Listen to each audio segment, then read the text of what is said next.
Thank you, Jim. Thank you, Ms. Whitehorn, for setting this up. Let me get these 3 questions out of the way here. What is your experience in the oil and gas field? Well, I was born in Tulsa, Oklahoma, and the next day I moved onto an oil lease with my mom and dad, and I was there for 12 years. So I worked with Dad, went with him since I was 8, out to that oil field. I went to work on the payroll when I was 13.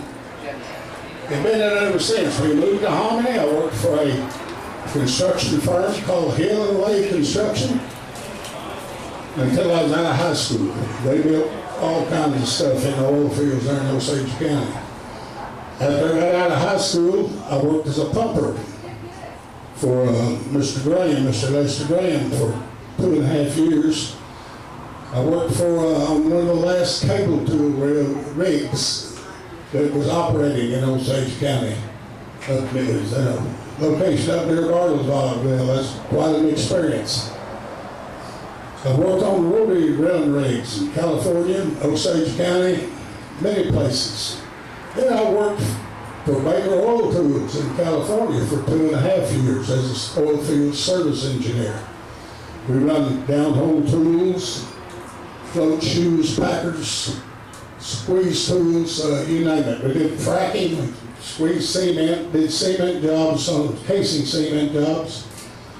And gained a wealth of experience, and it was a good job, and I really liked working, doing that kind of work. But I could make more money building pipelines, so I went back to pipeline and I worked on pipeline construction the rest of my career until I started in the business for myself.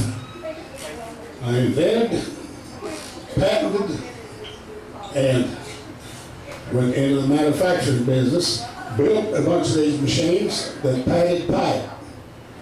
The details would probably bore you, but they worked. I stayed in business 23 years there in Tulsa till I finally retired. I'm looking for something to do, folks, and I think my business experience can help you. I've been watching since 2006, and the first Minerals Council got a lot done, but boy, they had a lot of problems.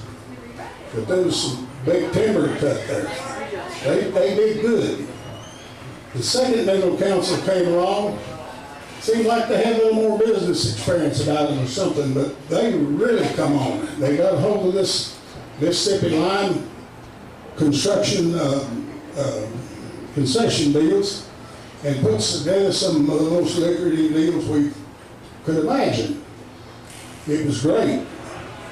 With, like Mr. Crum said, they had nearly $25 million in concession and lease bonuses in the last 4 years.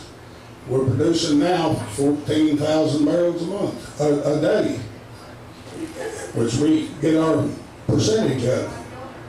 It's really good up there. We've got to keep it good. We can't let things start slipping. We've got no control at all over the price of oil. Absolutely none. And Arab riding the camel over there has got more control than you and I have over the price of oil here in Osage County, here up in Osage County. It's hard to imagine, but it's true. We've got to keep our production up. We've got to keep searching for oil. If we do that, if we have good luck with it, we can make it better for our kids and for the future of the whole mineral estate. I think my business experience and my oil field experience will help bolster this third Minerals Council, and I'd be very proud if you make me a part of that Minerals Council in June. If anybody has any questions, I would be happy to answer them, and I'm planning to stay here after the meeting until, if anybody has any questions.